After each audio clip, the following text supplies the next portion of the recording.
إن الحمد لله نحمده ونستعينه ونستغفره ونعوذ بالله من شرور أنفسنا ومن سيئات أعمالنا من يهده الله فلا مضل له ومن يضلل فلا هادي له وأشهد أن لا إله إلا الله وحده لا شريك له إقرارا به وتوحيدا وأشهد أن محمدا عبده ورسوله صلى الله عليه وعلى آله وصحبه وسلم تسليما مزيدا. Baada ya kumaliza kipengele mawani'u istijabati dua, vizuizi vya kuzuiliwa na kutokubalika dua ya mtu, tukawa tumetaja baadhi ya vipengele katika kipindi kilichopita,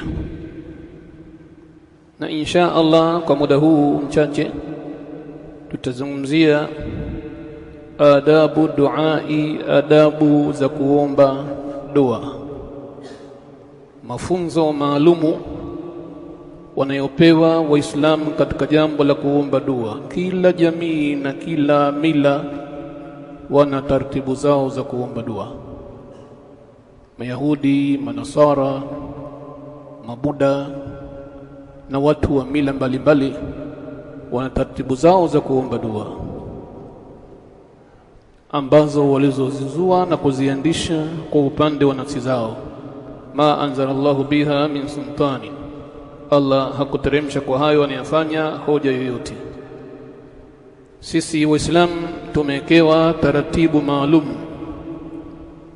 za kumwomba Allah tabaraka wa taala, na kwa kuwa Allah ni mwenye kukubali na kuitika maombi ya waja wake, ud'uni astajib lakum, niombeni na nitakujibuni, nitakuitikieni dua zenu iwapo mtatimiza masharti ya dua.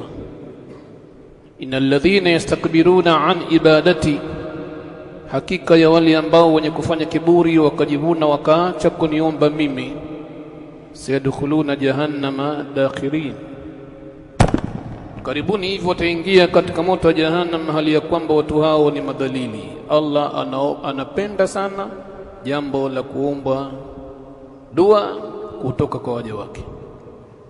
Uislamu ukaweka taratibu maalum na adabu maalum, adabu za kuomba dua, na hapa sisi tutazitaja adabu 5 za kuomba dua. Adabu ya kwanza, ayabda bihamdillahi wa yusalli ala nabii sallallahu alaihi wasallam, aanze kwa kumhimidi Allah kwa kusema alhamdulillahi rabbil alamin, ويصلي على النبي صلى الله عليه وسلم, na amtakie rehma, amsalie mtume sallallahu alaihi wasallam, wassalatu wassalamu ala rasulillahi sallallahu alaihi wasallam. Wayaktimu bidhalika, kadhalika dua yake vile vile aihitimishe, aifungie kwa tamhidi na kumsalia mtume sallallahu alaihi wasallam kwa kusema wa sallallahu ala nabiyina Muhammad wa ala alihi wa tuhabatihi tayyibin tahirin wa sallim tasliman kathira, au nyinginezo ambazo zimekuja katika khitamu dua. Imekuja hadithi ana Ali ibn Abi Talib radhiyallahu anhu qala Rasulullah sallallahu alayhi wasallam, amesema mtume Allah, kullu du'ain mahjubun, dua yoyote ile ni yenye kuwekewa kizuizi, hatta yusalli ala Muhammadin sallallahu alaihi wasallam, mpaka itanguliwe na kumsalia mtume sallallahu alaihi wasallam, wa ali Muhammadin, na watu wa Muhammad, watu wa mtume wa Allah, wale walimwamini na wakamfuata na wakafa katika Uislamu. Hii inaonesha umuhimu mkubwa sana katika jambo la kuomba dua kwa kumtanguliza na kumsalia na kumhimidi mtume sallallahu alaihi wasallam, kwa sababu yeye ndiyo khairul bashar, ndio bora katika viumbe. Hadithi hii akhrajahu Tabarani fi al-Awsat, ni hadithi juzu ya 4 hadithi 448.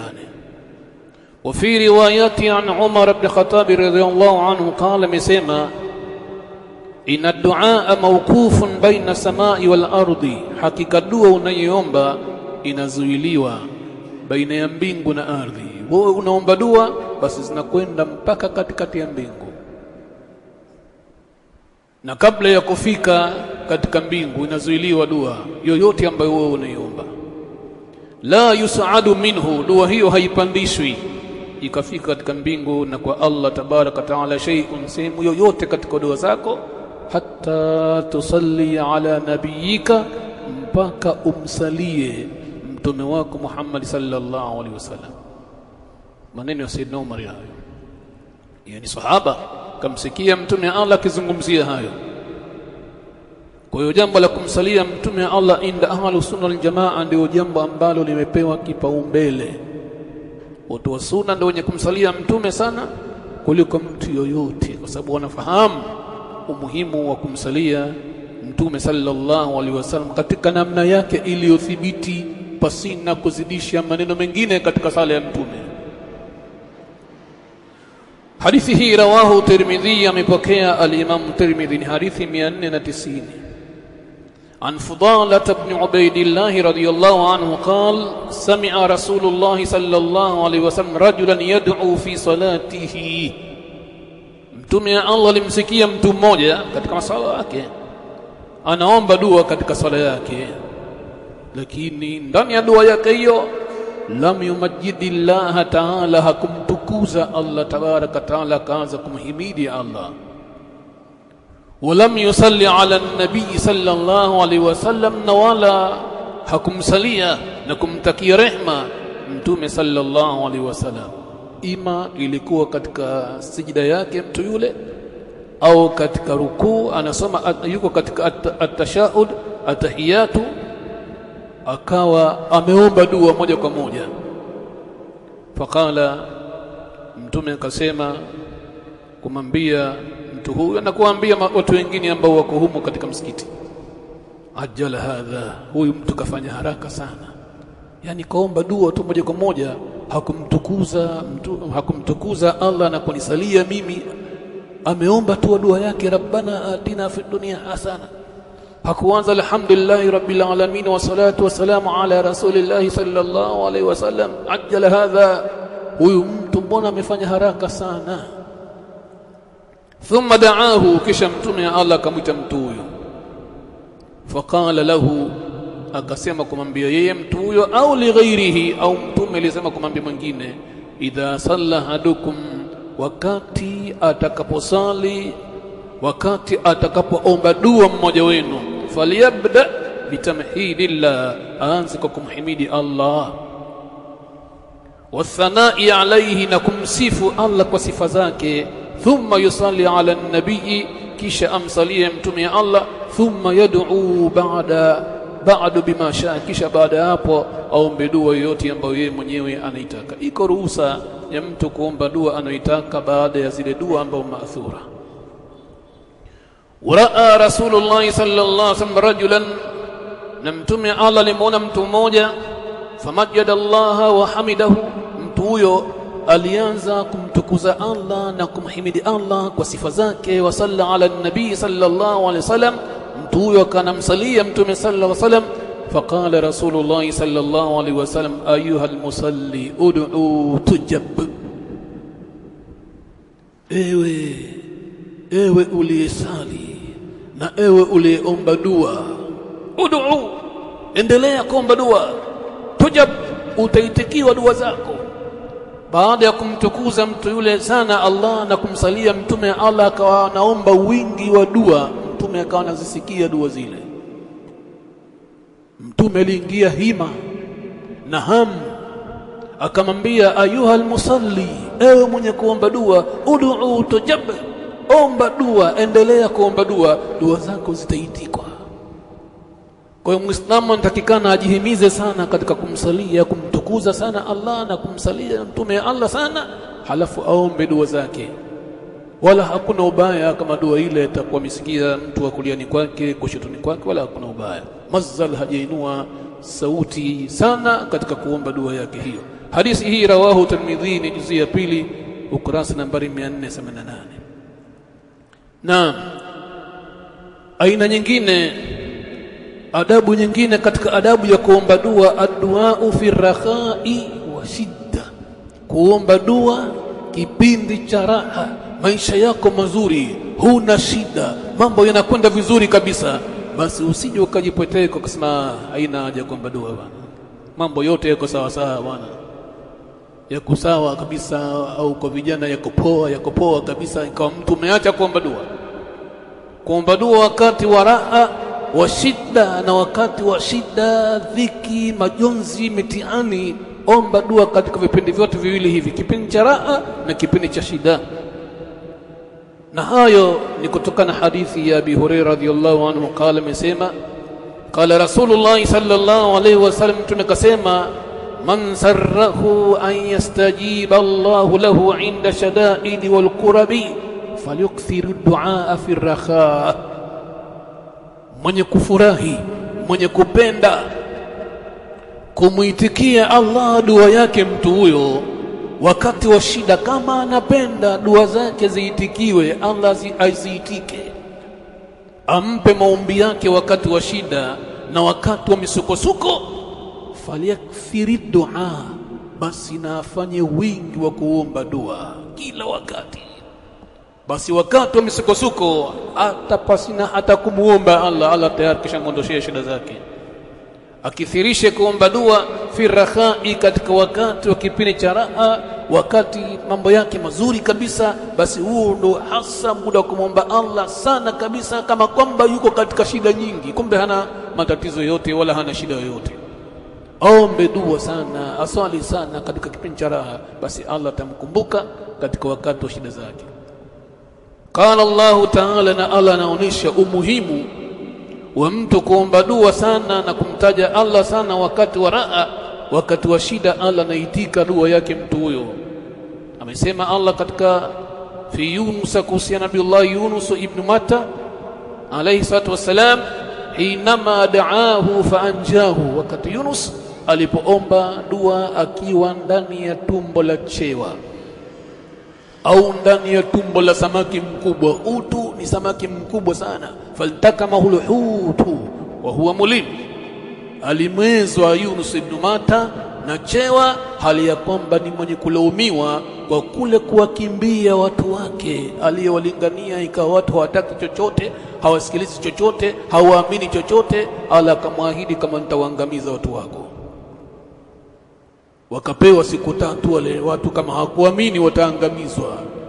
Ilipoingia siku ya 3 yake ile, hakuna hapa tutakuja kuangamizwa sote hapa. Ndipo walipokimbia Nabii Yunus ibn Matta, akienda baharini kule, watu wanajiandaa kutoka na mtumbwi wao na kidao chao. Akamwambia, jamani, nisaidieni, mzee unaenda wapi? Au nyinyi chukueni tunitoka, mnavua huko na mimi niko katika kidao chenu hichi. Lakini kumbe anakimbia Nabii Yunus alayhi salam. Walipofika sehemu ya mbali ya maji, kitumbwi kile, kidao kile kinataka kuzama, wala hakina watu wengi.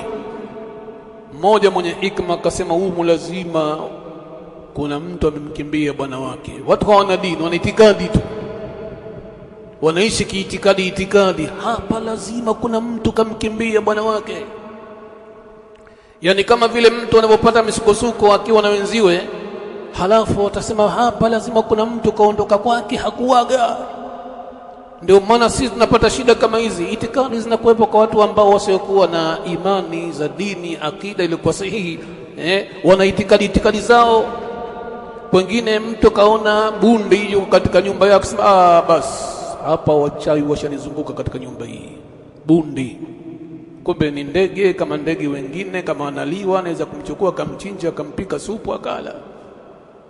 Lakini ana itikadi hizo kwa sababu wako mbali sana dini. Kwa hiyo hawa watu wakasema hapa lazima kuna mtu kamkimbia bwana wake kiitikadi. Lakini wao wanasema kiitikadi, lakini ilivyo kwa upande wa Nabii Yunus ilikuwa ni kweli, kakimbia amri ya Allah. akaingia katika mtumbu yule. Mtumbu unataka kuzama, pakapiga kura, kila vibao vile vya kura vinamwangukia yeye kwamba azamishwe tu. Ndipo kwa mara ya 3 akasema kwamba jamani, wacha nijitupe mwenyewe katika maji. Naona sisi naona umechelewa sana mzee, hebu jitupe bwana, usitabishe sisi. Kujitupa tu, msamaki yule kama nyangumi chewa huti kubwa sana likafunua domo hivi, mdomo wake yule akaingia katika tumbo la samaki, wala hakupita hata katika meno ya samaki yule, kaingia katika tumbo.